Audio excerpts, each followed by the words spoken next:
बिस्मिल्लाहिर्रहमानिर्रहीम।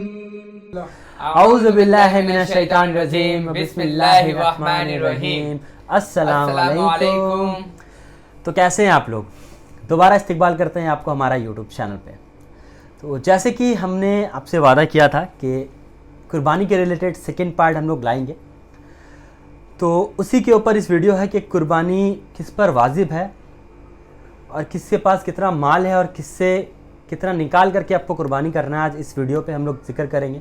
जैसे कि इस वीडियो का सारा क्रेडिट फ़िलहाल तो मुफ्ती तारिक मासूद जी को जाता है, जिन्होंने इस पर बयान किया है। और पहली बात कि अभी तक आपने अगर पहला पार्ट नहीं देखा है तो जाकर के आप पहला पार्ट देख लीजिए, क्योंकि अगर ये पार्ट देखेंगे तो आपको कुछ समझ नहीं आएगा कि इस पार्ट पे क्या है, किस रिलेटेड बात हो रही है। तो डिस्क्रिप्शन में आपको लिंक मिल जाएगा पहला पार्ट का, तो आप जाकर के पहले वो पार्ट देख लीजिए, उसके बाद फिर आकर के ये पार्ट आप देख लेना। तो फिलहाल ज़्यादा टाइम वेस्ट नहीं करते हुए हम इस वीडियो को स्टार्ट करते हैं। पर उससे पहले आप लोग से गुजारिश है, लाइक शेयर एंड सब्सक्राइब ज़रूर कर दीजिएगा, क्योंकि आप ही के सपोर्ट से हमें मोटिवेशन मिलेगा ताकि हम ऐसे वीडियोस लाते रहें और आपको बेसिकली नॉलेज मिल सके और हम लोग को भी नॉलेज गेन हो सके, है ना। तो ज़्यादा टाइम वेस्ट नहीं करते, चलिए वीडियो से। आस्क मुफ्ती तारिक मसूद। क़ुरबानी किस शख्स पर वाजिब है, क़ुरबानी किस पर वाजिब है, इसके निसाब के बारे में तफसील से बता दें आसिफ साहब कश्मीर से। जनाब आसिफ साहब, क़ुरबानी के निसाब में 5 चीज़ें देखी जाएंगी। 5, ये खूब अच्छी तरह दिमाग में बिठा लें। और ये 5 चीज़ें किस दिन देखी जाएंगी? बकरीद की सुबह सादिक यानी 10 ज़िलहिज्जा की सुबह सादिक से लेकर 12 ज़िलहिज्जा के गुरूब आफ्ताब, यानी ये जो 3 दिन है ना क़ुरबानी के, 10, 11, 12, इन 3 दिनों में कोई शख्स साहिब निसाब हो तो उस पर क़ुरबानी वाजिब है। साहिब निसाब का मतलब क्या है? यहाँ पर क़ुरबानी पर खूब समझ लें। सोना हो किसी के पास, या चांदी हो, या माल तिजारत हो। तिजारती माल का मतलब वो चीज़ जो बेचने की नीयत से ख़रीदी हो। कोई प्रॉपर्टी है, बेचने के लिए ख़रीदी। दुकानदार का जो जितना सामान दुकान में पड़ा होता है सब बेचने के लिए ख़रीदा होता है। कोई कपड़ा आपने ख़रीदा था, ख़रीदते हुए बेचने की नीयत थी, तो ये तिजारती माल कहलाता है। चौथी चीज़ है नक़द रकम, कैश, यानी जो भी आपके पास बैंक में या जेब में जो कैश अमाउंट पड़ा होता है। ये 4 चीज़ें हो गई। 5वीं चीज़ है ज़रूरत से ज़ायद सामान। ज़रूरत से ज़ायद सामान में बहुत तफसील है। आसान इसकी एक जो हम अगर ज़ब्त कर सकते हैं तो वो चीज़ जो पूरे साल भी इस्तेमाल ना होती हो। घरेलू चीज़ों में वो चीज़ें जो पूरे साल भी इस्तेमाल ना होती हो, जैसे कपड़े कोई या बर्तन है, डिनर सेट है, पूरे साल इस्तेमाल नहीं आता। इसी तरह कोई प्रॉपर्टी पड़ी हुई है जो ना किराए पर दी है आपने और ना आप उसमें रहते हैं, वो प्रॉपर्टी भी ज़रूरत से ज़ायद में दाखिल है। तो ये जो 5 चीज़ें हैं, किसी के पास ये 5 चीज़ें, इनकी जो वैल्यू लगाई जाएगी तो इन 5 चीज़ों का मजमुआ अगर 52.5 तोला चांदी के बराबर है। 52.5 तोला चांदी आजकल 65-70 हज़ार के लगभग है, नेट पे सर्च कर लीजिएगा।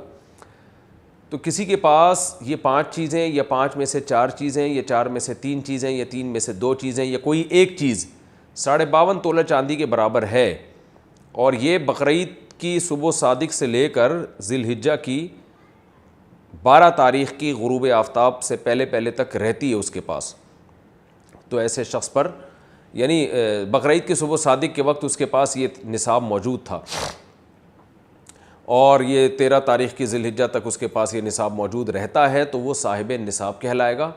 13 तारीख़ नहीं, सॉरी 12 तारीख़, 10, 11, 12, 3 दिन, तो वो साहिब निसाब कहलाएगा और उस पर क़ुरबानी वाजिब है। बशर्ते के ये जो 5 चीज़ें या 4 या 3 या 2 चीज़ें मैंने बताई हैं, इनमें से सबसे पहले कर्ज़ा माइनस किया जाएगा, यानी कर्ज़ा माइनस करके 52.5 तोला चांदी के बराबर बन रहा हो। इसी तरह गैस बिजली का बिल जो इनके ऊपर लाजिम है वो भी इसमें से, या जो महीने का राशन आएगा वो भी माइनस किया जाएगा। जो घर का ज़रूरी राशन होता है ना, वो भी माइनस किया जाएगा।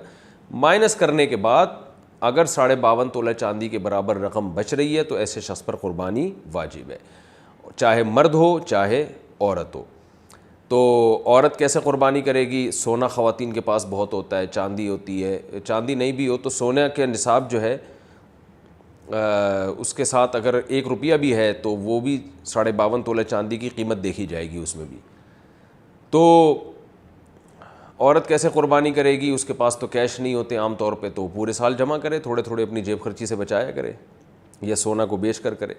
अलबत्ता किसी के पास सिर्फ सोना ही है और यानी बाकी 4 चीज़ों में से कुछ भी नहीं, 1 रुपया भी नहीं है, तो फिर 7.5 तोला सोना जब तक नहीं होगा कुर्बानी वाजिब नहीं होगी। यानी सोने के साथ अगर चांदी है या पैसे हैं या तिजारती माल या ज़रूरत से ज़्यादा सामान है, फिर सोने की वैल्यू देखी जाएगी, सोने को नहीं देखा जाएगा।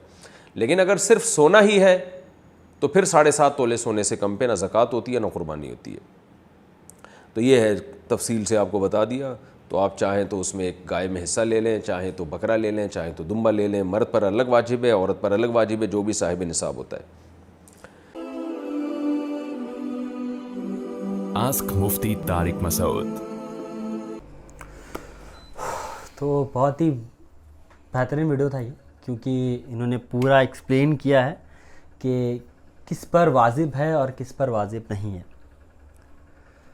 52.5 तोला उन्होंने बताया ना कि 52.5 तोला अगर आपके पास है तो आपको कुर्बानी आपके ऊपर जायज़ है। 52.5 तोला आपके घर के ज़रूरत के सारी चीज़ और इलेक्ट्रिक बिल, उसी को हटा करके चीज़ हटा के वो अमाउंट अगर होता है तो वो हर इंसान के ऊपर में, या मर्द या हो या औरत हो, बिल्कुल इन लोगों के ऊपर में वाजिब है।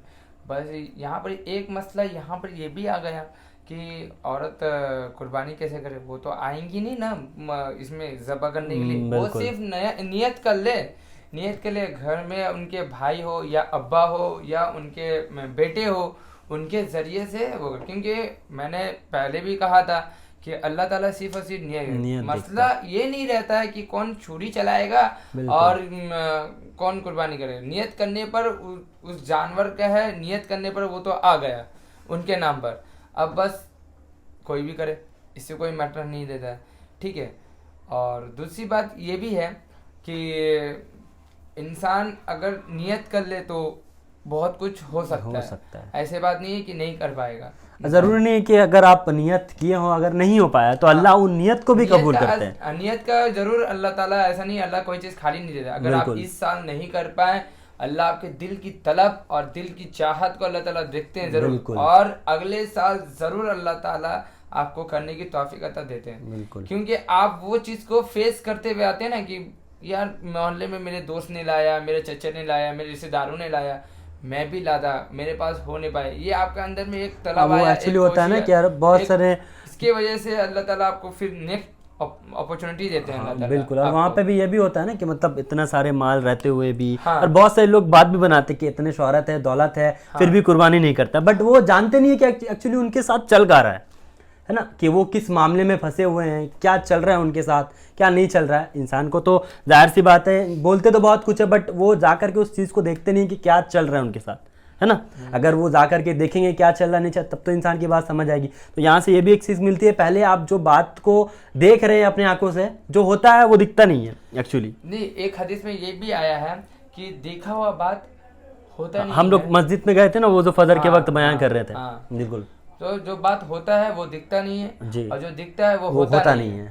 तो जो आप उसी बात पर यकीन करें जो आपने देखा और आपको दलील मिले, आपको सबूत मिले, बिल्कुल, और तब आप उस बात पर यकीन करें, बिना सोचे हुए उस बात पर रिएक्शन ना करें। बिल्कुल। और एक बात और भी मैं कहना चाहता हूँ, अभी मेरे जहन में आया ये बात कि लोग यहाँ पर ही अपने चाचा, अपने रिश्तेदारों से बहुत सारे कर्जा लेके रहते हैं, ठीक है, और वो तारीख पे तारीख देते हैं। क्या होता है ना कि लोग जब लेते हैं तो लेने के टाइम में जो है जरूरत समझ के बोल के ले लेते हैं, मगर जब देने की तो नौबत आती है तो जज बन जाते हैं, तारीख पे तारीख देते हैं, ठीक है। और इस तारीख के दरमियान में पर्व आ जाता है हमारा बकरीद।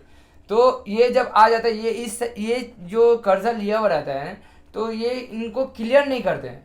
ये क्या करते हैं कि लास्ट में बहुत सारे लोग ऐसे भी कुर्बानी के बाद दे देंगे। ऐसे हालात में कुर्बानी जायज नहीं है, बिल्कुल नहीं। क्योंकि आपको सबसे पहले आपको अपने दोस्त हो या आपके पड़ोसी हो, कोई भी हो, उनका कर्जा जितने भी, चाहे 1 रुपया हो, चाहे 1 रुपये से आपका 1000 रुपया हो या 1 लाख रुपया हो, पहले आपको वो कर्जा क्लियर करना पड़ेगा। उसके बाद आपके जो है कुर्बानी के जो मसाइल है, वो मसाइल आप अपने जरूरत पूरा कर सकते हैं। आपको किसी ने मना नहीं किया, मगर किसी की ज़रूरत को रोक के, किसी को कर्जा रोक के आप करेंगे तो ये जायज नहीं है। हो सकता है कि उनकी भी चाहत हो कुर्बानी करना, मगर वो आपके वजह से नहीं कर पा रहे, क्योंकि आपने पैसे वो भी आसरे में रहते हैं ना, आपको दे के रखे हैं कि वो देंगे तो हम भी करेंगे। तो ये भी सारा मसला रहता है। तो एक आप तो अपने कर रहे हैं, मगर दूसरे को करने से रोक दे रहे हैं। तो अच्छे अमाल करने की किसी की मतलब रुकावट नहीं है, मगर आप खुद करें, दूसरों को भी करने की आसानियत दे। बिल्कुल। तो उम्मीद करते हैं इस वीडियो से आपने बहुत कुछ सीखा होगा कि पहले अगर आप भी कुर्बानी कर रहे हैं, अल्लाह ताला आपको तौफीक दे कि आप भी कुर्बानी करें, अल्लाह के राह में कुर्बान करें। और अगर आपके पास कोई कर्ज़ है, अगर आप किसी से लिए हुए हैं, तो गुजारिश ये होगी कि आप उनको पहले वापस कर दें उस अमाउंट को, उसके बाद आप कुर्बानी करें, तो इंशाल्लाह ज़रूर अल्लाह ताला आपकी कुर्बानी कबूल करेंगे। तो फिलहाल आशा करता हूँ आप लोगों को वीडियो बहुत अच्छा सीख मिला होगा। बिल्कुल, हमें भी बहुत सारा समझने और सीखने को मिला इस वीडियो से। तो वीडियो को यहीं ख़त्म करते हैं, अब फिर मिलते हैं एक नए वीडियो के साथ। चलते हैं। और हाँ, वीडियो को लाइक शेयर सब्सक्राइब कर दीजिएगा बिल्कुल, क्योंकि अभी ये ज़ाहिर सी बात है, अभी बकरीद आ रहा है, तो शेयर कीजिए ताकि उनको भी पता चले जिनको नहीं पता है कि एक्चुअली क्या बकरीद के फ़ज़ाइल है और क्या नहीं है। तो वीडियो को यहीं ख़त्म करते हैं, चलते हैं, फिर मिलते हैं एक नए वीडियो के साथ। अस्सलाम वालेकुम, अल्लाह हाफ़िज़।